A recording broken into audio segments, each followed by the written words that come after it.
তারা আপনাদেরকে এইসব তালগোল মার্কা কথাবার্তা বুঝায় যে কাগজের টাকা নিয়ে উল্টাপাল্টা কথা বলছে, ইলেকট্রনিক মানি নিয়ে উল্টাপাল্টা কথা বলতেছে, বিটকয়েন ক্রিপ্টোকারেন্সি নিয়ে কথা বলতেছে উল্টাপাল্টা।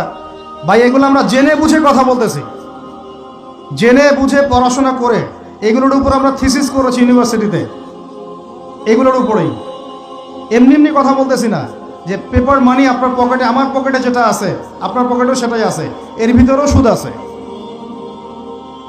ইলেকট্রনিক মানি যেগুলো আমরা ইউজ করতেছি এগুলোর ভিতরেও সুদ আছে, অল্প হোক আর বেশি হোক।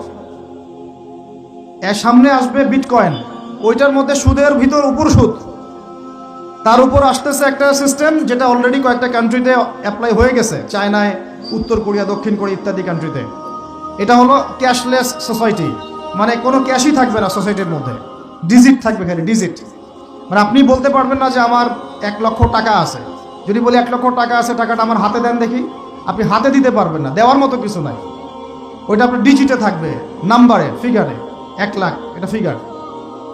ইতিহাসে এমন কোনো কারেন্সি আসে নাই যেটা ধরাও যায় না, ছোঁয়াও যায় না, পকেটেও রাখা যায় না। এটা আসতেছে সামনে। যারা বুঝে না এগুলা, আমরা আক্রমণাত্মক কথা বলতে চাচ্ছি না, আল্লাহ পাক তাদেরকে হেদায়েত দান করুন। এগুলো হচ্ছে ভবিষ্যৎবাণী, আদতে এইগুলা বর্তমান বিশ্বে চলতেছে, আমাদের সেই সম্পর্কে জ্ঞান নাই। আমরা অনেকেই ক্যাশলেস সোসাইটি প্রতিষ্ঠার চেষ্টা করতেছি, এটার মধ্যে যতটুকু কল্যাণ আছে না তার চেয়ে বেশি অকল্যাণ আছে। যখন আমরা একটা জিনিস চালু হয়ে যায় তখন সবাই কিন্তু প্রতিবাদ করি না, যখন চালু হয়ে যায় তারপরে ওরা যখন ইসলাম বিরোধী এজেন্ডা বাস্তবায়ন করে তখন আমাদের টনক নড়ে। এক্সাম্পল দেই একটা, তাহলে বুঝবেন। আজকে ট্রান্সজেন্ডার নিয়ে যারা পেট্রোনাইজ করতেছে, পিছন থেকে ফান্ডিং করতেছে, এটাকে প্রমোট করতেছে, অনলাইন অফলাইন যেখানে ঢুকবেন খালি এগুলোই দেখা যাচ্ছে, এর পিছনে একটা সুদী এনজিওদের হাত আছে। কাদের হাত আছে? তো এখন সারা দেশে যখন এরা কারবার শুরু করেছিল তখন আমরা কিন্তু সবাই মিলে এইভাবে প্রতিবাদ করি নাই। আজকে যখন তারা একটা জিনিসকে প্রতিষ্ঠা করার চেষ্টা করতেছে ওদের স্বার্থে, ইসলামের বিপক্ষে, এখন আমাদের অনেকের টনক নড়তেছে যে আরে এ কি হচ্ছে, আমাদের মুসলমানদের বাচ্চারা এগুলো কি শিখতেছে। সমস্যা হচ্ছে আমরা সমস্যা আসলে শুরুতে বোঝার মতো ওই নূর, বাসিরা, হিকমা আমাদের এখনো পয়দা হয়নি, এবং শেষে গিয়ে একদম কুলে, কি বলে ওটাকে, মাঝপথে গিয়ে যখন দড়িয়ে যখন নৌকা ডোবা শুরু করে তখন আমাদের হুঁশ ফিরে, আরে কি হচ্ছে। আল্লাহ পাক বিজয় দিবেন এটা বলে দিয়েছেন, কিন্তু বিজয়ের শর্ত দিয়েছেন। আল্লাহ পাক একটা সূরাতে বলছেন যে ওয়ালা তাহিনু বা'দা আউযু বিল্লাহি মিনাশ শাইতানির রাজিম। আমার গলার অবস্থা একটু খারাপ, এই জন্য কথা বলতে একটু কষ্ট হচ্ছে, শুনতে পাচ্ছেন আপনারা কি? ওয়ালা তাহিনু, তোমরা হীনবল হয়েও না। কাদেরকে বলছেন? আমাদেরকে বলছেন, তোমরা হীনবল হয়েও না। হীনবল বুঝেন মানে দুর্বল হয়েও না। ওয়ালা তাহজানু, দুশ্চিন্তা করো না, টেনশন করো না, উদ্বিগ্ন হয়েও না। ওয়া আনতুমুল আ'লাউনা, তোমরাই বিজয়ী হবে। তোমরাই কি হবে? ইন কুনতুম মুমিনিন, যদি প্রকৃত মুমিন হও তবেই। বুঝতে পারলাম ভাই? আল্লাহ কে বলছেন? আমাদের সৃষ্টিকর্তা, আমাদের পালনকর্তা, আমাদের রিজিক দাতা, আমাদের বিধানদাতা, এই মহাবিশ্বের স্রষ্টা। পুরো মহাবিশ্ব আল্লাহ পাকের আইনে চলে, পৃথিবী বাদ দিয়ে। বলেন পৃথিবী বাদ দিয়ে কেমন করে? দুনিয়াতে মানুষ আল্লাহ পাকের বিধান মানে না, পুরো মহাবিশ্ব মানে। বুঝতে পারতেছি না? এই দুনিয়াতে এই পুরো মহাবিশ্বের কোটি কোটি গ্যালাক্সি, গ্রহ, নক্ষত্র, তারা, প্রত্যেকটা জায়গায়, মানে এমনকি একটা গাছের পাতাও আল্লাহ পাকের হুকুম ছাড়া, তাসবিহ ছাড়া চলে না। শুধু মানুষ হতভাগা একটা প্রাণী যে আল্লাহর জমিনে থেকে, আল্লাহর খেয়ে, আল্লাহর পরে, আল্লাহর বাতাস থেকে শ্বাস নিয়ে, আল্লাহর দেওয়া পানি পান করে, আল্লাহ পাকের দেওয়া অর্থ, সম্পদ, রিজিক, স্ত্রী, সন্তান সব ভোগ করে আল্লাহরই জমিনে আল্লাহ বিরোধী আইন চালু করে দিয়েছে।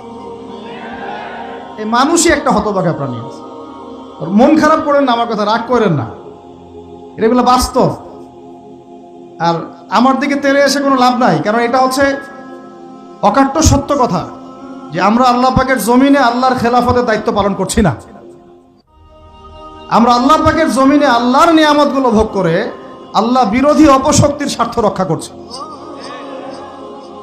না হলে বাংলাদেশের মতো জায়গায় কেউ ট্রান্সজেন্ডার চালু করতে পারে? একটা 90% মুসলিমের দেশে কেউ সুদভিত্তিক ব্যাংকিং সিস্টেম চালু করতে পারে? মদের বার চালু করতে পারে? জেনার লাইসেন্স দিতে পারে? পতিতালয় লাইসেন্স প্রাপ্ত হয়? কখনো ওই যে যাত্রা পালাগান ঢাকঢোল ডুগি তবলা বাজতেছে, কেউ প্রতিবাদও করতে পারে না। করতে গেলে তাকে বলা হয় সে মৌলবাদী, সে সন্ত্রাসী, সে জঙ্গি, উগ্রবাদী। তো আমরা যদি আল্লাহ পাকের জমিনে আল্লাহর খেয়ে আল্লাহর পরে আল্লাহ পাকের সব নিয়ামত ভোগ করে এই যদি হয় আমাদের অবস্থা, তাহলে আমাকে আপনি বলেন যে আল্লাহ পাকের কি বয়ে গেছে যে আমাদের হাতে আল্লাহ পাক এই দুনিয়াতে বিজয় দিবেন? আর কোনো জাতি নাই? পুরো মহাবিশ্বে সবাই আল্লাহর হুকুম মেনে চলে। সূরা বনী ইসরাঈল পড়েন, এমন কোন সৃষ্টি নাই আল্লাহ পাকের যে আল্লাহর তাসবিহ পাঠ করে না। শুধু এই মানুষই হতভাগা একটা সৃষ্টি, আমরা আল্লাহ মাফ করেন আমাদেরকে, নামাজও পড়ে না। কি করে না? পাঁচবার দিনে বলা হচ্ছে হাইয়া আলাস সালাহ, হাইয়া আলাল ফালাহ, সাফল্যের জন্য আসো, সালাতের জন্য আসো, কল্যাণের জন্য আসো। কানে ঢুকে না, যায় না নামাজ পড়তে। কোরআন, ওই যে বললাম বাসায়, সবার বাসায় কোরআন আছে। এমন কোন ব্যক্তি আছেন আপনারা যে আপনাদের বাসায় কোরআন নাই? প্রত্যেকের বাসায় আছে। এমনকি আপনার ফোনের মধ্যে অ্যাপসে আছে, খুলে দেখার সময় নাই। সময় কোথায়? মানে এত ব্যস্ত, সকাল থেকে রাত পর্যন্ত এতই ব্যস্ত মানুষ হতভাগা যে কোরআন খুলে দেখার সময় নাই। আবার বলে, এসব কথা বললে আবার বলবে যে আমরা কি ইসলাম কম বুঝি? আপনারাই ইসলাম বোঝেন, আমরা বুঝি না। আপনারাই মুসলমান, আমরা মুসলমান না, এইগুলা বলবে। উমর রাদিয়াল্লাহু আনহু ঠিকই বলেছিলেন আজকে থেকে এই 1400 বছর আগে, যে ইসলাম ধ্বংস হবে যখন দেখবা তিনটা বিষয় সমাজে চলছে। এক, দল্লাতুল আলেম, আলেমরা যখন পথভ্রষ্ট হয়ে যাবে তখন সমাজে ইসলাম ধ্বংস হয়ে যাবে। দুই, ওয়াল আইম্মাতুল মুদিল্লিন, যখন আসবে এমন কিছু শাসক যারা পথভ্রষ্ট, মুদিল্লিন, তখন সমাজ ইসলাম ধ্বংস হবে। আর ওয়াল মুনাফিকিন ফি জিদারি কিতাবিল্লাহ, যে মুনাফিকরা যখন আল্লাহর কিতাব নিয়ে বাকবিতনটা করবে, মুনাফিকরাই বাকবিতনটা করবে যে আমরাই বেশি বুঝি ইসলাম, তোমরা বোঝো না। আর বাংলাদেশে টকশোয়ের সংস্কৃতি চালু না হলে আমরা এটা বুঝতে পারতাম না যে আসলে হাদিসটা সত্য। মাথার উপর দিয়ে যায় কথা কিছু না, পরে লেকচার রিপিট শুনে নিন। মূল জায়গায় আসি। কোরআন ঘরে আসে, আমরা তেলাওয়াত করি না। নামাজের আজান কানে আসে, নামাজে যাই না। শেষ রাত্রে আল্লাহ পাক প্রথম আসমানে নেমে আসেন। কিভাবে নেমে আসেন আমরা জানি না, ওইটার কাইফিয়ত ব্যাখ্যা করার আমাদের দরকারও নাই। আল্লাহ পাক বলেছেন, বাস ঈমান রাখি। এবং আল্লাহ পাক আহ্বান করতে থাকেন, কে আছো আমার কাছে কিছু চাইবা আমি তোমাকে দিব, সুবহানাল্লাহ। কে আছো আমাকে ডাকবা আমি তোমার ডাকে সাড়া দিব। কে আছো আমার কাছে ক্ষমা চাইবা আমি ক্ষমা করে দিব। এইভাবে ফজর পর্যন্ত আল্লাহ পাক আহ্বান করতে থাকেন। আমরা ওই সময় ফেসবুক চালাই, রিল্যাক্সে ঘুম দিই। তাহলে নামাজের আজান কানে যায়, নামাজ পড়ি না, কোরআন বাসায় আছে, তেলাওয়াত করি না, খুলেও দেখি না, 40 কুলখানি বাদ দিয়ে। আর শেষ রাত্রে আল্লাহ পাক আহ্বান করতে থাকেন, আমি উঠে ওযু করে 2টা রাকাত নামাজ পড়ে একটু দোয়া করব, সেটা পারি না। এই আমি আবার যখন দিনের বেলায় এলেম শিখতে যাই, এমন জায়গায় এলেম শিখতে যাই যেখানে নারী পুরুষ একাকার অবস্থা, ফ্রি মিক্সিং। আমি এমন এলেম শিখতে চাই যে এলেমটা আমাকে 20 বছরে 20টা সূরাও শেখায় না। 20টা হাদিস আপনার মুখস্থ নাই, আমি চ্যালেঞ্জ করতেছি আপনাকে। 20টা হাদিস আপনি দাঁড়ায় বলেন, ছোট ছোট হাদিস খালি। যেমন عن أمير المؤمنين عمر بن الخطاب رضي الله عنه قال قال رسول الله صلى الله عليه وسلم إنما الأعمال بالنيات وإنما لكل امرئ ما نوى فمن كانت هجرته إلى الله ورسوله فهجرته إلى الله ورسوله ومن كانت هجرته إلى الدنيا يصيبها أو امرأة يتزوجها فهجرته إلى ما هاجر إليه। এরকম ছোট্ট আপনি আমাকে 20টা হাদিস শুনান, যারা 20 বছর পড়াশোনা করেছেন জেনারেল লাইনে, দাঁড়ান দেখি কার সাহস আছে। এই হচ্ছে আপনাদের শিক্ষার অবস্থা। তারপরে আপনি আবার যখন চাকরি ক্ষেত্রে যান, ঘুষ ছাড়া আপনার চাকরি হচ্ছে না। এই হলো অর্থনৈতিক জীবনের অবস্থা। আবার চাকরি, ব্যবসা, বাণিজ্য যাই করছেন, এর মধ্যে ম্যান্ডেটরি মাস্ট বি সুদ আছে। কি আছে? এই মাপে কম দেওয়া তো আছেই, অন্যের সম্পদ আত্মসাৎ তো আছেই, পণ্যে ভেজাল দেওয়া তো আছেই, তারপরে সিন্ডিকেট তো আছেই, যেটার দাম এখন এই রজবের আজকে কয় তারিখ, রজবের 14-15 হবে না? তো এই রজবের 14-15-তে যে পণ্যের দাম 200 টাকা, 1.5 মাস পরেই সেই পণ্যের দাম হবে 400 টাকা। এই হলো অর্থনৈতিক জীবনের অবস্থা। আর সুদের সাথে সম্পৃক্ত না হলেও তো আমাদের ঘুম হচ্ছে না। বাংলাদেশের 64,000 গ্রাম বাংলা বলি না আমরা, 64,000 গ্রাম বাংলায় একাধিক সুদী এনজিও আছে, সবাই সুদী কারবার করতেছে। আমাদের মা বোনরা ওখানে সমিতিতে নাম লেখাচ্ছে, আমরাও নাম লিখাইছি অনেকে। কিস্তি শোধ করতে হচ্ছে, জমি বন্ধক রাখো, বাছুর বন্ধক রাখো, গরু বন্ধক রাখো। শেষমেশ ধনীরা ধনী হচ্ছে, গরিবরা গরিব হচ্ছে। কারণ আল্লাহ পাক এই কিতাবের মধ্যেই বলেছেন, সূরা বাকারার শেষের দিকে আছে যে ইয়া আইয়ুহাল্লাযীনা আমানু, হে মুমিনগণ, ইত্তাকুল্লাহ, আল্লাহকে ভয় করো, ওয়া যারু মা বাকিয়া মিনার রিবা, সুদ ছেড়ে দাও, ইন কুনতুম মুমিনিন, যদি মুমিন হয়ে থাকো, ওয়া ইল্লাম তাফআলু, সুদ যদি না ছাড়ো, ফাআযানু বিহারবিন মিনাল্লাহি ওয়া রাসূলিহি, আল্লাহ এবং তার রাসূলের সাথে যুদ্ধের ঘোষণা শুনে নাও। আয়াত বুঝলেন? আয়াতটা কি বুঝলেন? আল্লাহ পাক বলছেন যারা সুদ খায় বা সুদ না ছাড়ে এরা আল্লাহ এবং তার রাসূল মুহাম্মদ সাল্লাল্লাহু আলাইহি ওয়াসাল্লামের বিরুদ্ধে অস্ত্র নিয়ে দাঁড়ায় আছে। তো আপনার আমার কল্যাণ হবে না ভাই দুনিয়ায়? পরকালে কল্যাণ হবে না? আমরা হাউজে কাউসারের পানি তো পাবো ইনশাআল্লাহ, আমরা কবরের উত্তর তো দিতে পারবো ইনশাআল্লাহ। আমাদের জন্য নবী সাল্লাল্লাহু আলাইহি ওয়াসাল্লাম সুপারিশ তো করবেন ইনশাআল্লাহ, সুপারিশ তো নবীজি করবেন, এটা ঠিক আছে, এটা তো ঠিক আছে। কিন্তু কোরআনে যে আল্লাহ পাক বললেন যে সুদ যদি তোমরা না ছাড়ো তাহলে জেনে রেখো তোমরা আল্লাহ এবং তার রাসূলের বিরুদ্ধে যুদ্ধ করতেছো। তো এখন এটা আমরা কিভাবে আল্লাহ পাককে বুঝ দিব? দুনিয়াতে না বুঝ দিলাম, দুনিয়াতে হয়তো কারো ক্ষমতা আছে, জবানটা বন্ধ করে দিল, এই কথা বলতে পারবেন না, চুপ একদম, সম্ভব কি না? দুনিয়াতে হয়তো সুদের মহাজন যারা একত্রিত হয়ে দেখা গেল যে একে তো সরাইতে হবে রাস্তা থেকে, এ তো মারাত্মক কথা বলতেছে, না হয় দিল, হতেও তো পারে, ইতিহাসে হয় নাই এমন। তারপরে কারো হয়তো দুনিয়াবি স্বার্থ আছে, বুঝাচ্ছে আমার বউ আছে, বাচ্চা আছে, চাকরি বাকরি কেমনে ছাড়ি ইত্যাদি। তো সব না হয় বুঝলাম, আল্লাহ পাকের সামনে আপনি এখন কি বুঝটা দিবেন? রাসূলের সামনে দাঁড়ায় কি বুঝটা দিবেন? দিতে হবে কি না জবাবটা? আজ হোক আর কাল হোক দিতে হবে কি না? পরকালে যেতে হবে তো নাকি? তো তাই যদি হয়, এটা যদি আমাদের ফাইনাল ডেস্টিনেশন হয়, চূড়ান্ত গন্তব্য হয়, তাহলে কোন ব্যক্তি বুদ্ধিমান, যে দুনিয়াতে সংশোধিত হয় সে, নাকি পরকালে যে ব্যক্তি অপেক্ষায় বসে থাকে সে? এখন এই সংশোধনের দিকে যদি আমরা দাওয়াত দিই, আমরা কি মৌলবাদী হয়ে যাব? সমাজের শত্রু হয়ে যাব? দেশ ও জাতির শত্রু হয়ে যাব? সুদী কারবার ছাড়া অর্থনৈতিক বিষয় কি চালানো সম্ভব না? হ্যাঁ, যখন এই সুদী ব্যাংকিং সিস্টেম ওয়ার্ল্ড ব্যাংকেরটা তো 1995-এর দিকে আসছে, তারও আগে ছিল ওই যে ব্রিটেনের দি ব্যাংক অফ ব্রিটেন, যেটা প্রথমে ছিল, প্রথমের দিকে আর কি। ও সারা বিশ্বকে শাসন করতো এক সময়, তার আগে করেছে জার্মানি, তারপরেও আসছে ও। এই পশ্চিমাদের দৌরত্ব ফরাসি বিপ্লবের পরে। তো ওয়ার্ল্ড ব্যাংক আসছে 1995-এর দিকে, 45-এর পরে। এর আগে মুসলমানরা বিশ্ব শাসন করে নাই, 4 খলিফা করেন নাই, উমাইয়ারা, আব্বাসীয়রা, ফাতেমেরা, মুঘলরা, তুর্কিরা, ওসমানীয়রা, তারা কি বিশ্ব শাসন করে নাই? তো তখন কি সুদ দিয়ে পুরো বিশ্বের অর্থনীতি পরিচালিত হয়েছে? বিকল্প কোনো ব্যবস্থা কি কোরআন এবং হাদিসে নাই? তো যদি সেটা থাকে আর আমরা যদি এটাকে পাশ কাটায় যাই, গিয়ে পশ্চিমাদের এই অর্থনীতি যদি আমরা গ্রহণ করি, সেভাবে জীবনযাপন করতে থাকি, তো আল্লাহর সামনে কি ভাই আমাদেরকে দাঁড়াতে হবে না? আল্লাহ পাক আমাদের সবাইকে যেন কথাগুলো মন দিয়ে বোঝার তৌফিক দান করে।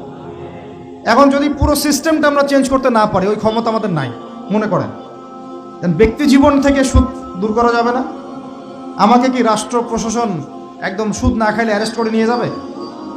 আমি যদি বলি আমি সুদ খাবো না, সুদভিত্তিক ব্যাংকিং সিস্টেমে আমি ডিলিংস করব না, অ্যাকাউন্ট থাকতে পারে আপনার, কিন্তু আপনি ডিলিংস করতেছেন না, ঠিক আছে? সুদের টাকা যদি আসেও ওটা আপনি ছেড়ে নিচ্ছেন না, এবং সুদী এনজিও কারবার এগুলোর সাথে আপনি যুক্ত হচ্ছেন না। তো আপনাকে কি অ্যারেস্ট করে নিয়ে যাওয়া হবে জেলখানায়? কেন খাচ্ছিস না বলেন, নিয়ে যাওয়া হবে?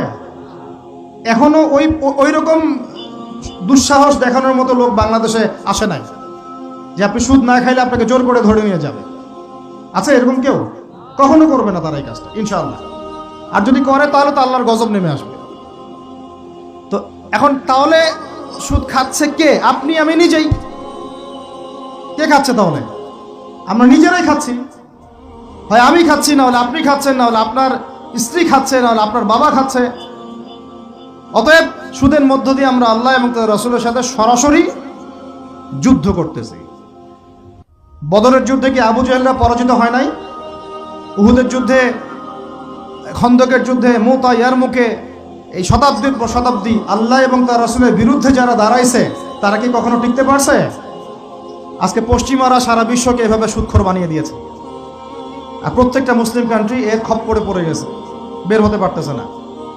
বের হওয়ার জন্য শুধু একটা জিনিস দরকার, একটা জিনিস, সেটা হচ্ছে আল্লাহ এবং তার রাসূলের প্রতি পরিপূর্ণ বিশ্বাস, ঈমান। এইটা আমাদের অর্জন হয় নাই, এটাই সত্য কথা। অর্জন যদি হতো তাহলে আমরা বিকল্প চিন্তা করতে পারতাম। যদি আফগানিস্তান আগামী 10 বছর এভাবেই অর্থনীতি চালাতে পারে, এখন তাদের যে অবস্থা, আগামী 10 বছর যদি আর নতুন করে যুদ্ধ বিগ্রহ না হয় এবং তারা যদি এভাবেই আরো 10 বছর তাদের ডাবল কারেন্সির অর্থনীতি চালাতে পারে, সুদহীন, জাকাত ভিত্তিক, ইসলামিক,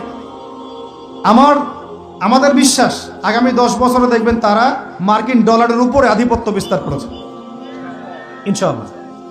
ইনশাআল্লাহ। আমি ইকোনমিক্স নিয়ে পড়াশোনা করেছি ভাই, এমনি কথা বলতেছি না। অনলাইনে যারা আপনাদেরকে এইসব তালগোল মার্কা কথাবার্তা বুঝায়, যে কাগজের টাকা নিয়ে উল্টাপাল্টা কথা বলছে, ইলেকট্রনিক মানি নিয়ে উল্টাপাল্টা কথা বলতেছে, বিটকয়েন, ক্রিপ্টোকারেন্সি নিয়ে কথা বলতেছে উল্টাপাল্টা, ভাই এগুলো আমরা জেনে বুঝে কথা বলতেছি, জেনে বুঝে পড়াশোনা করে। এগুলোর উপর আমরা থিসিস করেছি ইউনিভার্সিটিতে, এগুলোর উপরেই। এমনি কথা বলতেছি না যে পেপার মানি আপনার পকেটে, আমার পকেটে যেটা আছে আপনার পকেটেও সেটাই আছে, এর ভিতরেও সুদ আছে। ইলেকট্রনিক মানি যেগুলো আমরা ইউজ করতেছি এগুলোর ভিতরেও সুদ আছে, অল্প হোক আর বেশি হোক। এর সামনে আসবে বিটকয়েন, ওইটার মধ্যে সুদের ভিতর উপর সুদ, তার উপর আসতেছে একটা সিস্টেম যেটা অলরেডি কয়েকটা কান্ট্রিতে অ্যাপ্লাই হয়ে গেছে, চায়নায়, উত্তর কোরিয়া, দক্ষিণ কোরিয়া ইত্যাদি কান্ট্রিতে। এটা হলো ক্যাশলেস সোসাইটি, মানে কোনো ক্যাশই থাকবে না সোসাইটির মধ্যে, ডিজিট থাকবে, খালি ডিজিট। মানে আপনি বলতে পারবেন না যে আমার 1 লক্ষ টাকা আছে, যদি বলি 1 লক্ষ টাকা আছে, টাকাটা আমার হাতে দেন দেখি, আপনি হাতে দিতে পারবেন না, দেওয়ার মতো কিছু নাই। ওইটা আপনার ডিজিটে থাকবে, নাম্বারে, ফিগারে। 1 লাখ এটা ফিগার। ইতিহাসে এমন কোনো কারেন্সি আসে নাই যেটা ধরাও যায় না, ছোঁয়াও যায় না, পকেটেও রাখা যায় না। এটা আসতেছে সামনে। যারা বুঝে না এগুলা, আমরা আক্রমণাত্মক কথা বলতে চাচ্ছি না, আল্লাহ পাক তাদেরকে হেদায়েত দান করুন। এগুলো হচ্ছে ভবিষ্যৎবাণী, আদতে এইগুলা বর্তমান বিশ্বে চলতেছে, আমাদের সে সম্পর্কে জ্ঞান নাই। আমরা অনেকেই ক্যাশলেস সোসাইটি প্রতিষ্ঠার চেষ্টা করতেছি, এটার মধ্যে যতটুকু কল্যাণ আছে না তার চেয়ে বেশি অকল্যাণ আছে। যখন আমরা একটা জিনিস চালু হয়ে যায় তখন সবাই কিন্তু প্রতিবাদ করি না, যখন চালু হয়ে যায় তারপরে ওরা যখন ইসলাম বিরোধী এজেন্ডা বাস্তবায়ন করে তখন আমাদের টনক নড়ে। এক্সাম্পল দিই একটা, তাহলে বুঝবেন। আজকে ট্রান্সজেন্ডার নিয়ে যারা পেট্রোনাইজ করতেছে, পিছন থেকে ফান্ডিং করতেছে, এটাকে প্রমোট করতেছে, অনলাইন অফলাইন যেখানে ঢুকবেন খালি এগুলোই দেখা যাচ্ছে, এর পিছনে একটা সুদী এনজিওদের হাত আছে। কাদের হাত আছে? তো এখন সারা দেশে যখন এরা কারবার শুরু করেছিল তখন আমরা কিন্তু সবাই মিলে এইভাবে প্রতিবাদ করি নাই। আজকে যখন তারা একটা জিনিসকে প্রতিষ্ঠা করার চেষ্টা করতেছে ওদের স্বার্থে, ইসলামের বিপক্ষে, এখন আমাদের অনেকে টনক নড়তেছে যে আরে এ কি হচ্ছে, আমাদের মুসলমানদের বাচ্চারা এগুলো কি শিখতেছে। সমস্যা হচ্ছে আমরা সমস্যা আসলে শুরুতে বোঝার মতো ওই নূর, বাসিরা, হিকমা আমাদের এখনো পয়দা হয়নি। যখন শেষে গিয়ে একদম কি বলে ওটাকে, মাঝপথে গিয়ে যখন দড়িয়ে যখন নৌকা ডোবা শুরু করে তখন আমাদের হুঁশ ফিরে, আরে কি হচ্ছে। তো আল্লাহ পাক আমাদেরকে বিজয় দিবেন এটা প্রতিশ্রুতি দিয়েছেন, যে একটা নিয়ে কথা বলতে গেলে ভিতরে চলে গেছে। আমার সমস্যা এটাই, আলোচনা করতে গেলে একটু বেশি ভিতরে চলে যাই, পরে আর বেরোতে পারি না। আপনারা কি আলোচনা বুঝতে পারতেছেন? আল্লাহ পাক আমাদেরকে প্রতিশ্রুতি দিয়েছেন যে তোমরা দুশ্চিন্তাগ্রস্ত হয়েও না, তোমরা টেনশন করো না, ভয় পেও না, হীনবল হয়েও না। আনতুমুল আ'লাউনা, তোমরাই বিজয়ী হবে এই দুনিয়াতে এবং আখিরাতে, তোমরাই বিজয়ী হবে ইন কুনতুম মুমিনিন, যদি প্রকৃতপক্ষে মুমিন হয়ে থাকো। আমাকে বলেন, যারা আজান শুনেও নামাজে যায় না, এরা কি মুমিন? বলেন।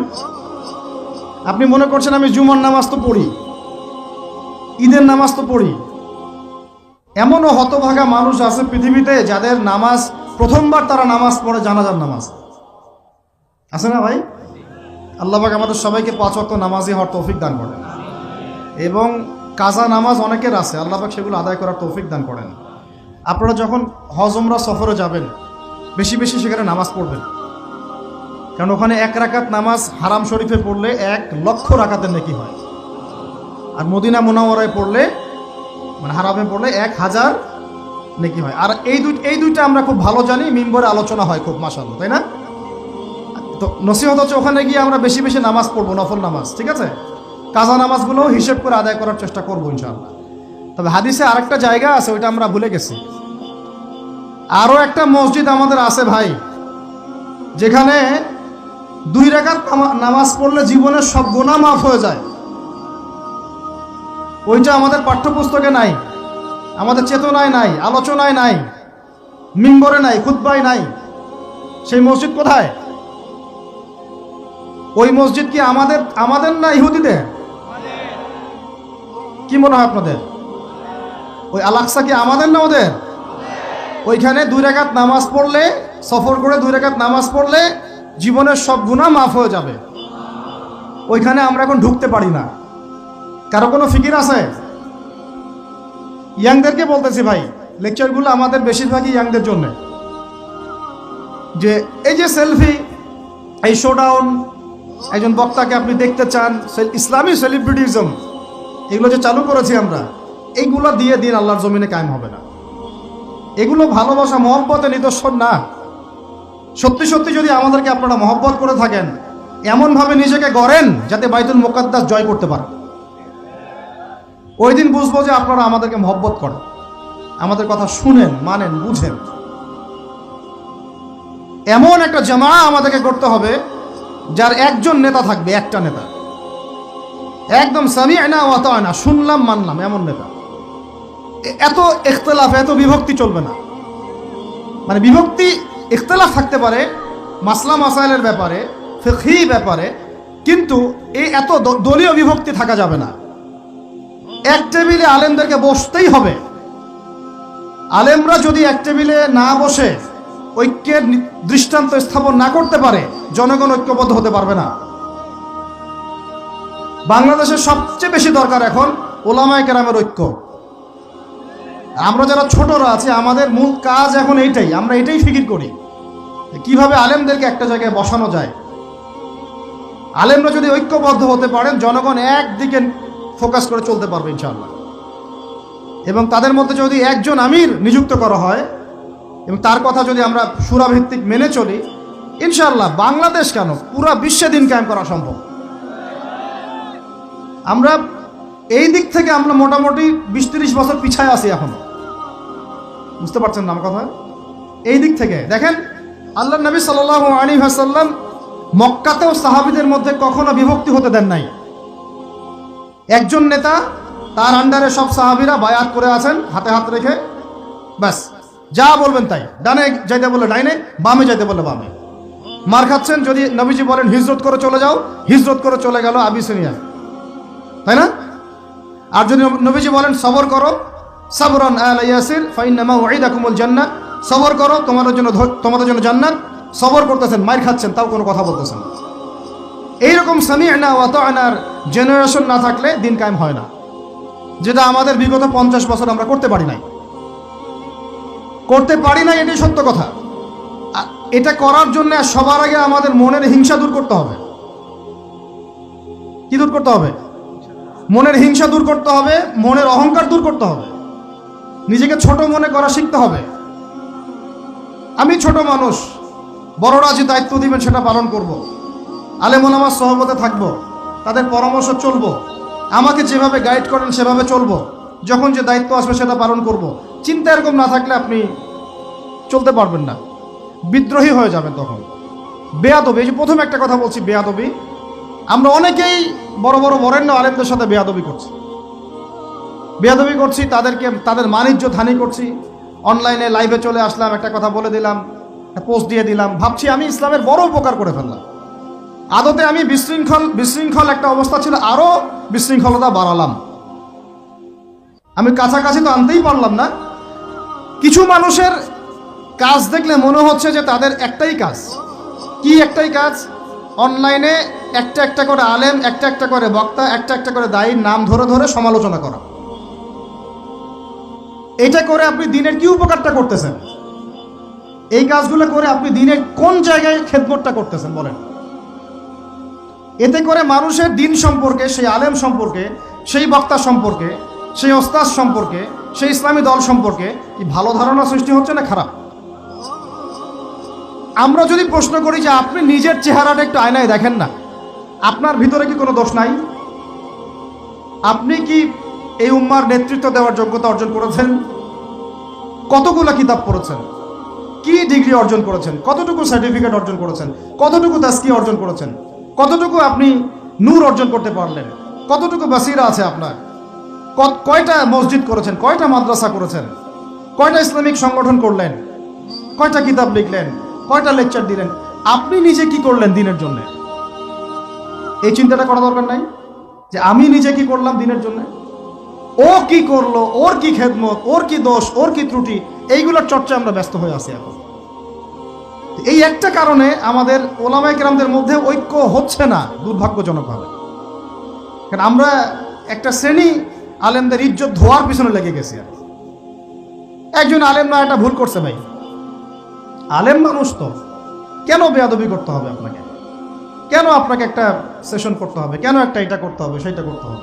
চুপ করে থাকেন। আপনি পারলে তার সাথে আপনি পার্সোনালি দেখা করেন, তার কাছে যান, তার কথার পিছনের কারণটা খুঁজে বের করার চেষ্টা করেন।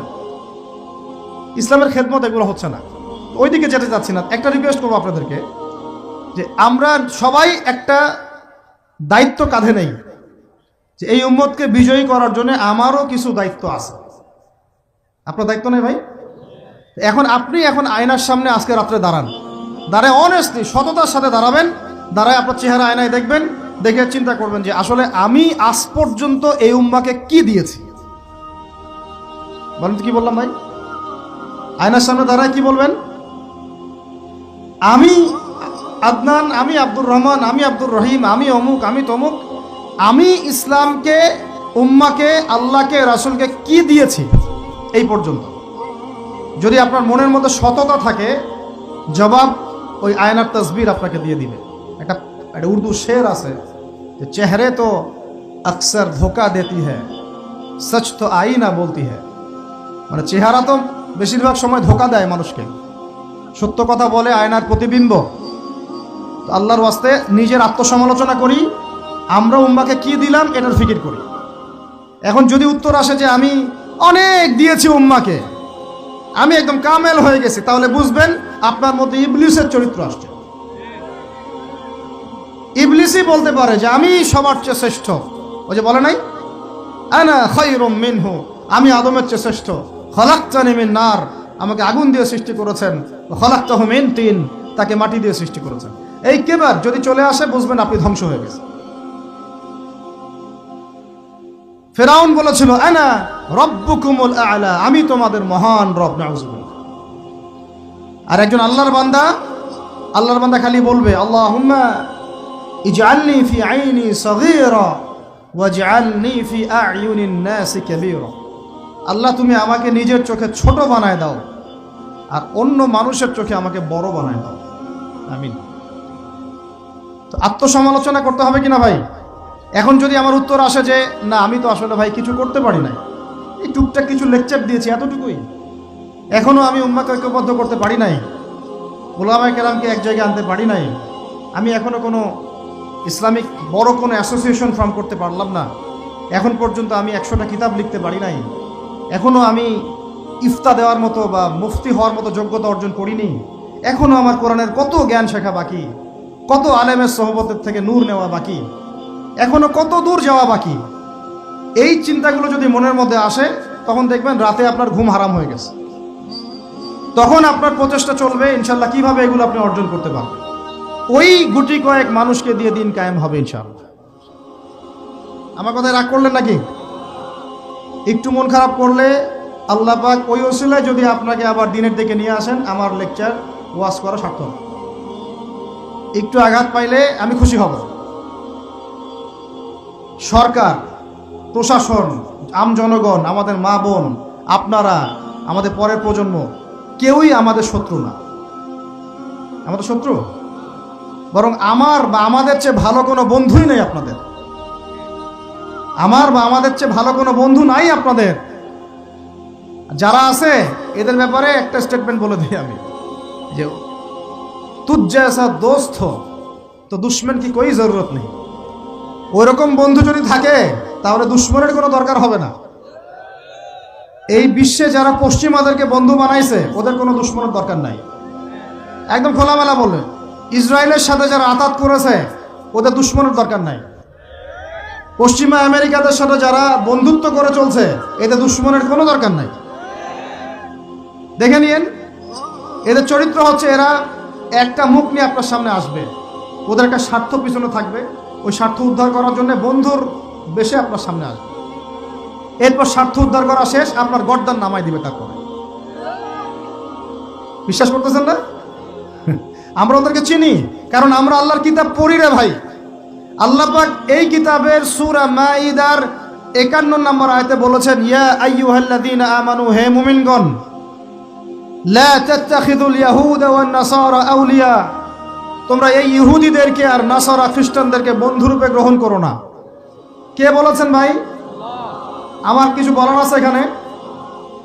কোন ইহুদি কোন খ্রিস্টানকে? আল্লাহ পাক কি সবার কথা বলছেন? উত্তর না। ওদের মধ্যেও কিছু কিছু ভালো মানুষ আছে, সত্য এটা। কিছু কিছু ভালো মানুষ আছে। কারা তাহলে? কাদেরকে নিষেধ করলেন আল্লাহ পাক? আল্লাহ পাক বলছেন বা'দুহুম আউলিয়া ও বা'দ, ওদের মধ্যে কিছু আছে যারা একে অপরের বন্ধু। একে অপরের, বলেন তো ইসরায়েল আর আমেরিকা কি একে অপরের বন্ধু না বন্ধু না? এদেরকে বন্ধুরূপে গ্রহণ করতে আল্লাহ নিষেধ করেছেন। এই আয়াতটা এখন ওই মধ্যপ্রাচ্যের এই হাবিবিদেরকে কে বুঝাবে? কে বুঝাবে? এই জর্ডানের রাজাকে কে বুঝাবে? আমাদের সৌদের কিংকে কে বুঝাবে? লেবাননকে কে বুঝাবে? এই যে গলফ কান্ট্রিদেরকে কে বুঝাবে? যে আল্লাহ পাক বলেছেন ইহুদি এবং খ্রিস্টানদের মধ্যে যারা একে অপরের বন্ধু, এদেরকে আমরা বলি জায়নিস্ট। কি বলি? জায়নিস্ট, মানে জায়নবাদী। এরা জায়নিস্ট মুভমেন্ট চালু করেছে সারা ওয়ার্ল্ডে। এদের উদ্দেশ্য হচ্ছে হোলি ল্যান্ডটা দখল করা, মানে ওই নীল নদ থেকে ইউফ্রেটিস পর্যন্ত দখল করে ওইখানে দাজ্জালের শাসন কায়েম করা। এটা ওদের লক্ষ্য। এই একটা লক্ষ্যে ওরা আগাচ্ছে। এদেরকে আল্লাহ পাক বন্ধুরূপে গ্রহণ করতে নিষেধ করেছেন। এই আয়াতটা আপনি ওদেরকে কিভাবে বুঝাবেন? আল্লাহ পাক আরো বলছেন ওয়ামা ইয়াতাওয়াল্লাহুম মিনকুম। আয়াত কিন্তু শেষ হয়নি এখনো। আল্লাহ পাক বলছেন ওয়ামা ইয়াতাওয়াল্লাহুম মিনকুম, তোমাদের মধ্যে হে মুমিনরা কেউ যদি ওদের দিকে মুখ ফিরাও, মানে ওদেরকে অ্যালায়েন্স রূপে গ্রহণ করো, ফাইন্নাহু মিনহুম, তুমি তখন তাদের অন্তর্ভুক্ত হয়ে যাবে। নাউযুবিল্লাহ। তার মানে কি তারা কাফের হয়ে যাবে? আমরা কি তাহলে এদের সবাইকে কাফের বলছি, তাকফির করছি? উত্তর না। যারা বলে আমরা এদেরকে তাকফির করেছি, এরা ডাহা মিথ্যাবাদী। এরা হচ্ছে ডাহা মিথ্যাবাদী। আমরা এ ধরনের মধ্যপ্রাচ্যের শাসকদেরকে তাকফির করি নাই, আগেও করিনি, এখনো করি না, ভবিষ্যতেও ইনশাল্লাহ করবো না। আল্লাহ পাক কি বলছেন তাহলে? আল্লাহ পাক আয়াতের শেষে উত্তর দিচ্ছেন ওয়ামা ইয়াতাওয়াল্লাহুম মিনকুম ফাইন্নাহু মিনহুম, তোমাদের মধ্যে কেউ যদি ইহুদি নাসারাদের সাথে, জায়নিস্টদের সাথে জোট গঠন করো, ওদেরকে বন্ধুরূপে গ্রহণ করো, তাহলে তোমরা তাদের অন্তর্ভুক্ত হয়ে যাবে, আমাদের কেউ থাকবে না। এর মানে তারা কি হবে? ইন্নাল্লাহা লা ইয়াহদিল কওমাজ জালিমিন, আল্লাহ পাক এই জালেমদেরকে হেদায়েত দেন না। তার মানে তারা হবে জালেম। কি হবে? আল্লাহ পাক শব্দ ইউজ করেছেন কি? জালেম। অতএব যদি কেউ জায়নিস্টদেরকে মিত্ররূপে, বন্ধুরূপে গ্রহণ করে, সে ব্যক্তি হোক, সমাজ হোক, সরকার হোক, রাষ্ট্র হোক, সে জালেম হয়ে যাবে। কি হবে ভাই? সে কি কাফের হবে? উত্তর না। কাফের হবে? কি হয়ে যাবে? জালেম। ইন্নাল্লাহা লা ইয়াহদিল কওমা যালিমিন, আল্লাহ পাক জালেমদেরকে হেদায়েত দেন না। এই জন্যই তো মদের বার ওপেন করতেছেন, এখন কনসার্ট করতেছেন, হ্যালোইন করতেছেন, এইটা করতেছেন, ওইটা করতেছেন। কেন? আল্লাহ পাক নারাজ হয়েছেন। আল্লাহ পাক কি হয়েছেন? নারাজ হয়েছেন আল্লাহ পাক। এখান থেকে ফিরে না আসলে আল্লাহ পাক ধরবেন। তো এখান থেকে আপনি বুঝতে পারছেন যে পুরো বৈশ্বিক প্রেক্ষাপটে আমাদের অবস্থাটা কি। আরো একটা আয়াত আছে, এটা সূরা বাকারায়, এটা আরো মারাত্মক। এটা আল্লাহ পাক তার নবীকে বলছেন যে ওয়ালান তারদা, ভালো করে শোনেন যুবকরা, আল্লাহ পাক বলছেন ওয়ালান তারদা। আপনারা হয়তো অনেকে গ্রামার জানেন না, যারা মাদ্রাসা ব্যাকগ্রাউন্ডে তারা জানেন, বুঝবেন। এখানে এমন একটা কথা বলা হচ্ছে যে কখনোই কখনোই তারা সন্তুষ্ট হবে না। ওয়ালান তারদা আনকাল ইয়াহুদা, নাকি ইয়াহুদ কি, ওয়ালান তারদা আনকাল ওয়ালান তারদা আনকাল ইয়াহুদ ওয়ালান নাসারা হাত্তা তাত্তাবিআ মিল্লাতাহুম। কি কঠিন কথা, কি স্পষ্ট কথা। আমরা কি আল্লাহ পাককে তাফসীর শিখাইতে যাব? আমরা কি আল্লাহ পাককে তাউইল শিখাইতে যাব?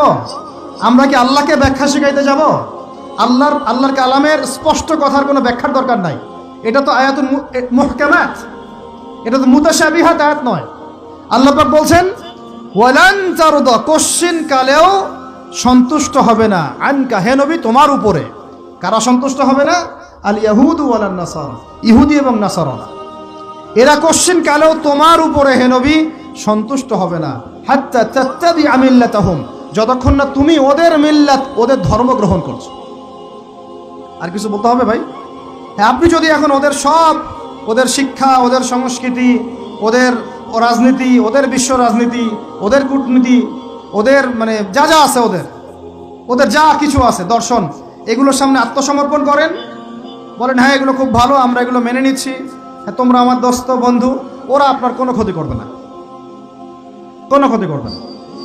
কিন্তু যদি আপনি এগুলোর বিরুদ্ধে দাঁড়ান, না তোমাদের এইসব গডলেস উল্টাপাল্টা আল্লাহ বিরোধী শিক্ষা এগুলো চলবে না, তোমাদের সুদভিত্তিক অর্থনীতি চলবে না, তোমাদের এই আল্লাহ বিরোধী এই যে জিও পলিটিক্স চলবে না, তোমাদের এই মুসলিমদের উপর অত্যাচার নিধন এগুলো চলবে না, তোমাদের এই সব জুলুম নির্যাতন চলবে না, এইগুলো কথা যদি আপনি বলে ওদের বিরুদ্ধে দাঁড়ান, কথা দিয়ে দাঁড়ান, কলম দিয়ে দাঁড়ান, অ্যাসোসিয়েশন দিয়ে দাঁড়ান, বা একটা জাতিগতভাবে প্রতিবাদ করেন, বা আপনি ওদের জুলুমের বিরুদ্ধে দাঁড়িয়ে যান, বলেন যে না আমরা ফিলিস্তিনিদের পাশে আছি, প্রয়োজনে আমরা ওদের পক্ষে যুদ্ধ করব, এই ধরনের কোনো কথা যদি আপনার মুখ দিয়ে বেরিয়ে যায়, মুখ ফসকেও যদি বেরিয়ে যায়, দেখবেন ওরা পুরো শক্তি নিয়ে আপনার বিরুদ্ধে ঝাঁপায় পড়ছে।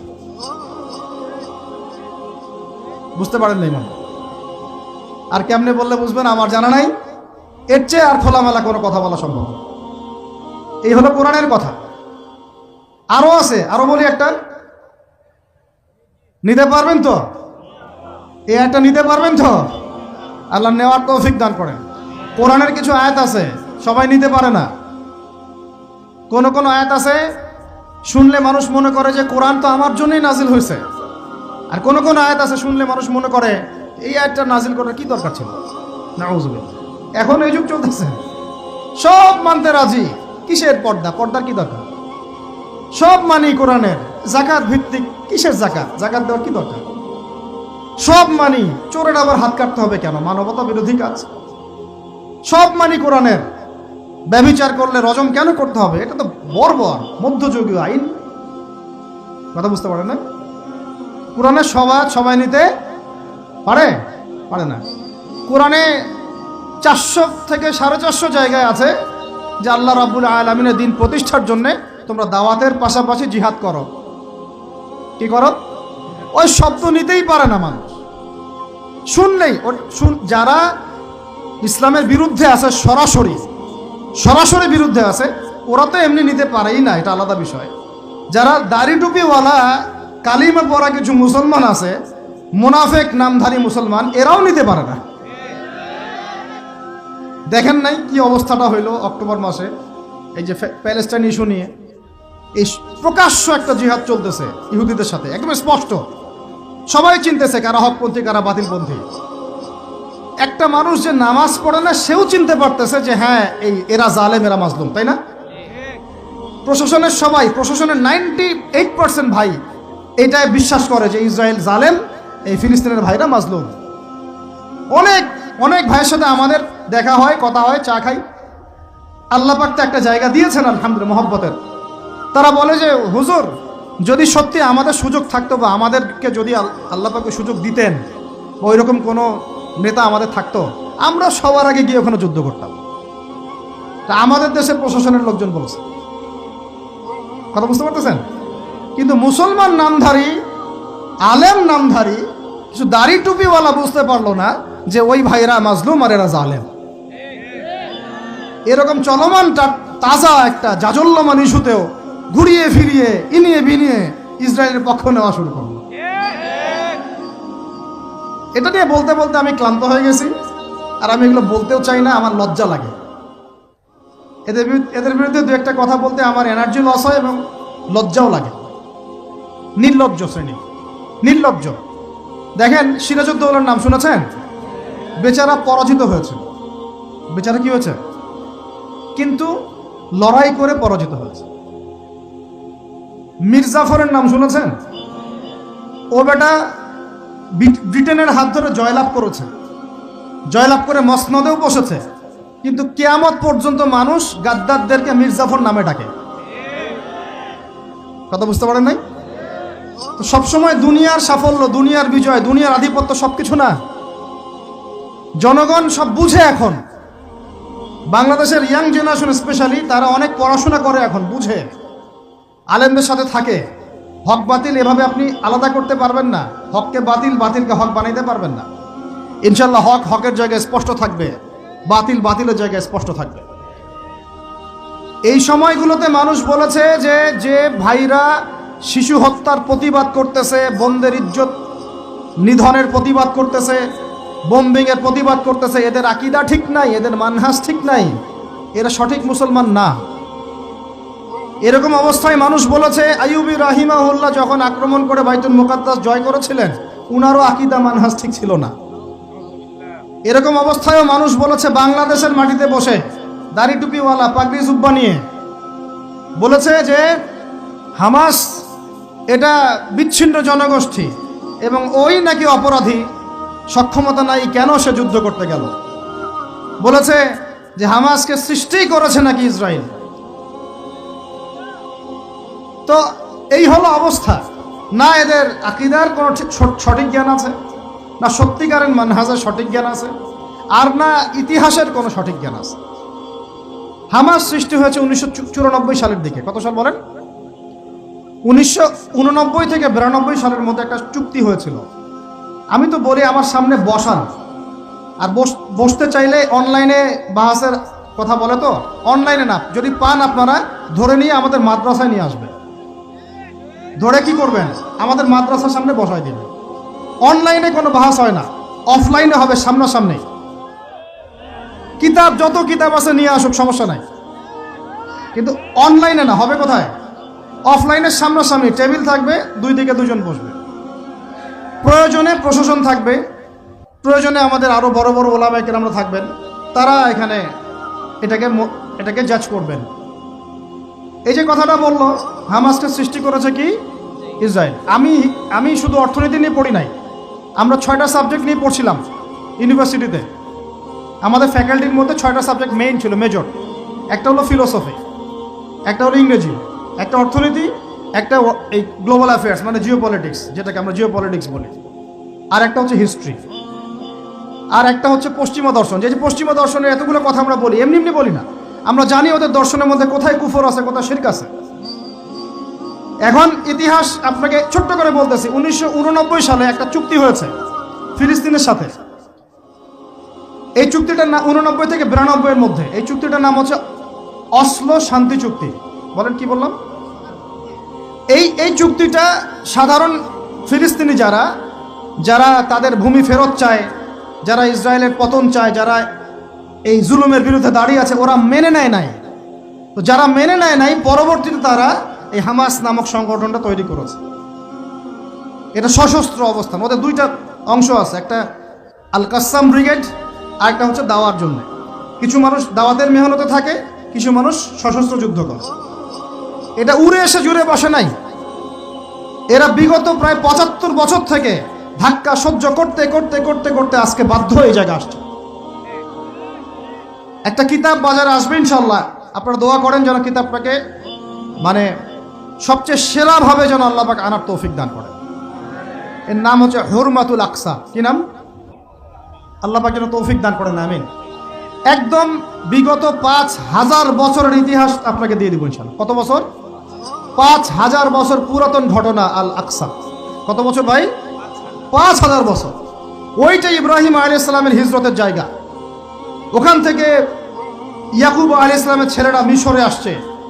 ওইখান থেকে মুসা আলাইহিস সালামের যুগে তারা আবার গিয়েছে আল আকসা দখল করতে। ওইখানে আমালেকা সম্প্রদায়ের সাথে জিহাদ হয়েছে। তালুতের বাহিনীর মধ্যে দাউদ ছিলেন, তিনি জালুতকে পরাজিত করে ওইখানে ইসলামী খেলাফত কায়েম করেছিলেন 40 বছর। তারপরে আসছে সুলাইমান আলাইহিস সালামের 40 বছর। তারপরে ওদেরকে নেবুজাদনেজার বের করে দিয়েছে। তারপরে ঈসা আলাইহিস সালাম আসছেন, ঈসা আলাইহিস সালামকে তারা মানে নাই। আল্লাহ পাক আবার নির্যাতন মানে শাস্তি দিয়েছেন টাইটাসের হাতে, রোমান সেনাপতি টাইটাসের হাতে।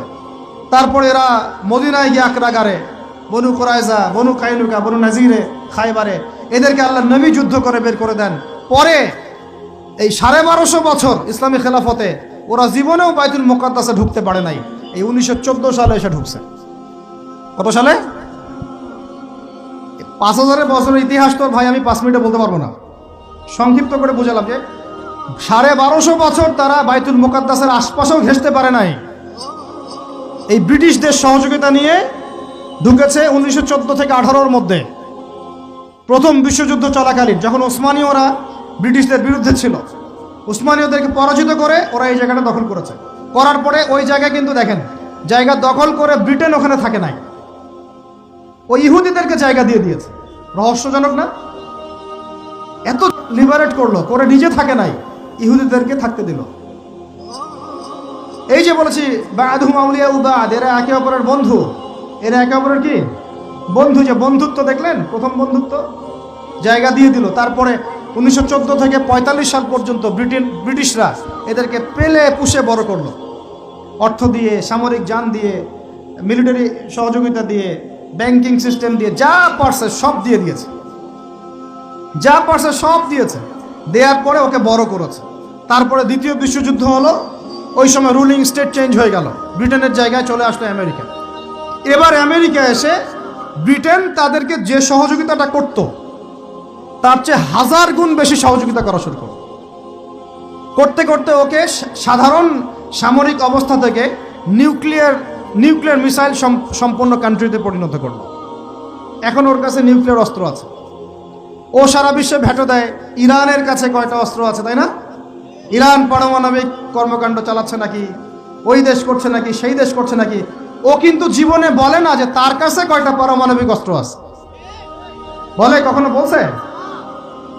আর এই কোরআন আল্লাহর কিতাবই আমাদেরকে বলেছেন, আল্লাহর কিতাবে আল্লাহ পাকই আমাদেরকে বলেছেন যে ওয়াইদু লাকুম মাস্তাতা'তুম মিন কুওয়া, তোমরা শক্তি অর্জন করো। কি অর্জন করো? তোমরা মুসলমানদেরকে আল্লাহ বলেছেন তোমরা শক্তি অর্জন করো। শক্তি অর্জন করলে কি হবে? তুরহিবুনা বিহি আদুওয়াল্লাহি ওয়া আদুওয়াকুম, তোমরা আল্লাহর দুশমন এবং তোমাদের দুশমনদেরকে ভয় দেখাতে পারবা। এই যুগে পারমাণবিক অস্ত্র ছাড়া কোনো রাষ্ট্রকে কেউ ভয় করে না। ভয় করে? ওই আয়াতের উপরে আমল মুসলমানরা আমরা করতে পারি নাই, আমল করেছে ইসরায়েল। বুঝাতে পারলাম না? বুঝাতে পারি নাই মনে হয়। এই আয়াতের উপরে আমরা আমল করতে পারিনি এখনো। আমল করেছে কারা? ও শত শত পারমাণবিক অস্ত্র তৈরি করে রেখে দিয়েছে। বাংকার তৈরি করা আছে, বাংকার, যে অচিরেই যদি সারা বিশ্ব জুড়ে একটা তৃতীয় বিশ্বযুদ্ধ লেগে যায় এবং পারমাণবিক অস্ত্র প্রয়োগ করা শুরু হয়, ও যেন বাংকারের নিচে, মাটির নিচে 100 ফিট, 200 ফিট, 300 ফিট, 500 ফিট নিচে গিয়ে লুকাতে পারে। আর আমরা এখন কিসে পড়ে আছি জানেন? আলুর মধ্যে আল্লাহ নাম পাওয়া গেছে, গরুর কলিজায় কালিমা পাওয়া গেছে। আমরা এখানে পড়ে আছি ভাই। মন খারাপ করতেছেন নাকি? এই হলো আমাদের অবস্থা। কি একটা অবস্থা!